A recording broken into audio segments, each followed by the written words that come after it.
नमस्कार, मैं हूं मनीष। सन 1962 में जब डॉक्टर राधाकृष्णन भारत के राष्ट्रपति बने तो उनके कुछ प्रशंसकों, मित्रों और पूर्व छात्रों ने उनका जन्मदिन मनाने की इच्छा जताई।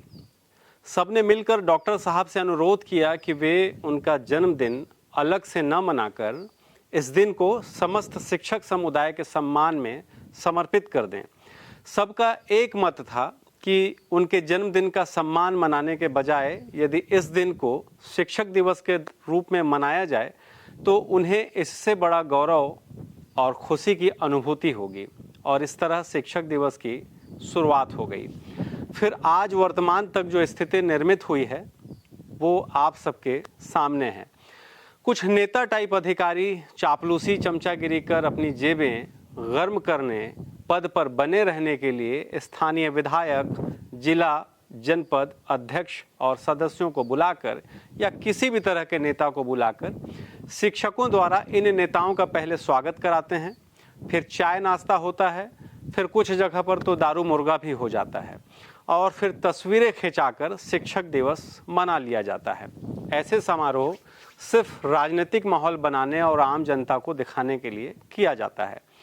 टीचर्स डे पर कार्यक्रम में जहां शिक्षक ही मुख्य अतिथि होना चाहिए, वहां पर जाहिल किस्म के नेता, मंत्री, विधायक और जो छुटभइये नेता हैं, इन लोगों का मुख्य अतिथि के रूप में उन्हीं शिक्षकों द्वारा पहले सम्मान, स्वागत कराया जाता है। तो इस तरह डॉक्टर राधाकृष्णन के जन्मदिन को मनाने का एकदम अलग तरह का तरीका अब प्रचलित हो गया है। पर बात अगर सरकार की करें तो वहाँ भी कुछ नया नहीं है। दिन ब दिन गिरावट देखी जा रही है। इस बार भी ऐसा ही कुछ हुआ। मान लीजिए सरकार के मन में आपके प्रति यानी शिक्षकों के प्रति सम्मान की भावना है। सरकार आप लोगों का सम्मान करना चाहती है और सरकार के तरफ से एक निर्देश भी जारी कर दिया जाए कि जिनका भी सम्मान होना है वो सभी एक ड्रेस कोड में आए। मतलब 5 से 7 हज़ार खर्च कर आप अपना ड्रेस भी बनवाएं ताकि एक रूपता रहे, पर खर्च आप लोगों का ही रहेगा। जैसे नेता मंत्री लोग शपथ ग्रहण से पहले सूट तैयार करा लेते हैं और फिर आप सबको थोक के भाव बुलाकर कुर्सी में बैठाकर सबके हाथों में मोमेंटो और शॉल देकर चुपचाप बैठने को कहा जाए और फिर लगातार नाम पुकारते जाएं और आते जाइए, लेते जाइए कहकर नेता मंत्री जी के साथ फोटो खिंचवा लीजिए। आपको कैसा लगेगा? यकीन जानिए, जिन्हें ये पहले से पता हो जाए कि ऐसा कुछ होने वाला है तो कुछ जो वाकई में सम्मान के काबिल हैं वो तो बिल्कुल ही उल्टे पांव भाग जाएंगे, यह कहकर कि रखे रहो अपना सम्मान। बाकी सम्मान की कीमत आजकल सबको पता है कि किस तरह से सम्मान किस किस को किस किस प्रयास से मिल जाता है। खैर, राज्यपाल के हाथों सम्मान पाना किसी भी शिक्षक के लिए गर्व का क्षण होना चाहिए, होता भी है। लेकिन छत्तीसगढ़ के शिक्षा विभाग ने इस सम्मान को भंडारे की तरह बांटकर उसकी गरिमा को ही मिट्टी में मिला दिया। शिक्षक दिवस के दिन राजभवन में जो नज़ारा सामने आया उसने शिक्षक सम्मान को एकदम से मजाक बना दिया। राज्य के राजभवन में 64 शिक्षकों को लाइन में खड़ा कर इस तरह से सम्मान दिया जा रहा था। मानिए, लाइन में खड़ा कर शिक्षकों को शिक्षक होने की सजा के तौर पर अपमान का भंडारा बांटा जा रहा हो। जिस समारोह में गुरुजनों को सम्मानित करने की बात थी, वहां पूरा दृश्य किसी भीड़ भरे मेले जैसा लग रहा था। गुरुजन खुद लाइन में लगे, उन्हें शॉल और मोमेंटो पकड़ाया गया और क्रम से लाइन में लगकर राज्यपाल के सामने जाकर खुद को सम्मानित करवाने की जो स्थिति बनी वो बेहद शर्मनाक रही है।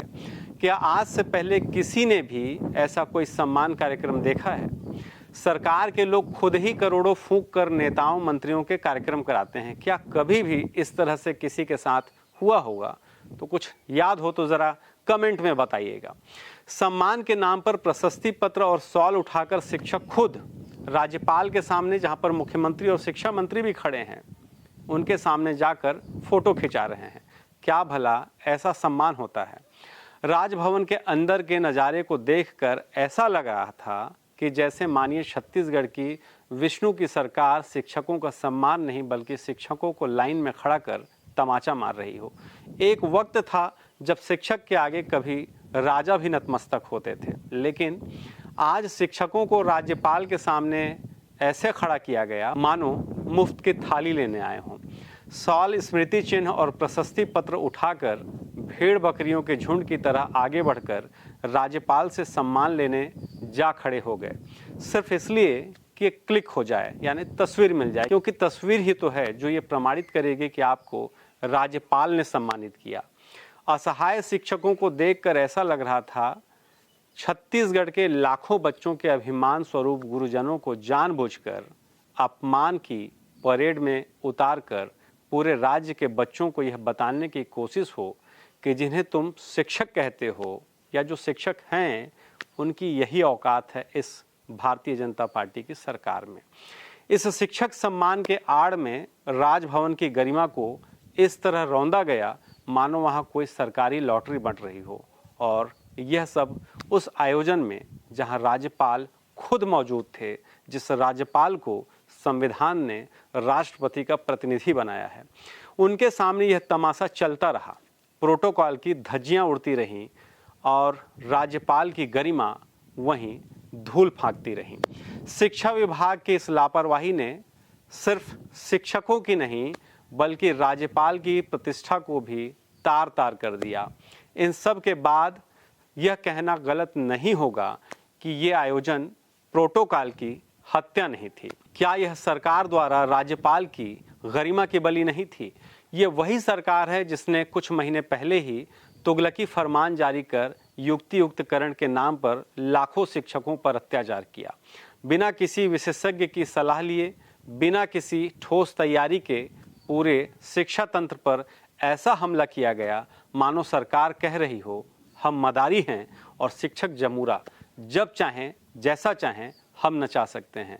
उस युक्ति युक्तकरण का जख्म अभी भी भरा नहीं था कि अब सम्मान के नाम पर राजभवन में एक और बेइज्जती का मंच सजा दिया गया था, जहां गुरुजनों को राज्यपाल के सामने इस तरह खड़ा कर दिया गया मानो वे अपने आत्मसम्मान की कीमत चुकाकर सरकार के मनोरंजन का हिस्सा बन रहे हों। शिक्षा जगत के लिए यह तमाशा किसी चीरहरण से कम नहीं था। सम्मान का मंच अपमान का अखाड़ा बना दिया गया। छत्तीसगढ़ का यह तथाकथित शिक्षक सम्मान समारोह शिक्षा विभाग और राज्य सरकार के मुंह पर पड़ा हुआ करारा तमाचा है। और याद रखिएगा, यह घटना हमारे जो नए नवेले शिक्षा मंत्री हैं उनके स्तर को भी प्रदर्शित करता है। इसलिए ये बात सिर्फ विभागीय मंत्री पर सरकार में मुख्यमंत्री की होती तो कोई बात नहीं थी, क्योंकि इन्हें बेइज्जती करने और कराने की एक तरह से आदत हो गई है। पर दरअसल यहाँ इनकी ये असलियत जो सामने आई, उसके बाद सवाल यह भी है कि राज्यपाल के सामने इस तरह की घटना वाकई बहुत ही अजीबोगरीब बात है। यह बात हमें सोचने पर विवश करती है कि हम किन्हें अपना कीमती मत देकर हर बार अपने सिर पर बिठाते हैं। धन्य हैं आप शिक्षा मंत्री जी कि इस तरह की घटना होने के बाद भी सभी लोगों के सामने सिर्फ दांत निपोर कर कैमरे पर बयानबाजी करते नजर आ रहे हैं। शुक्रिया।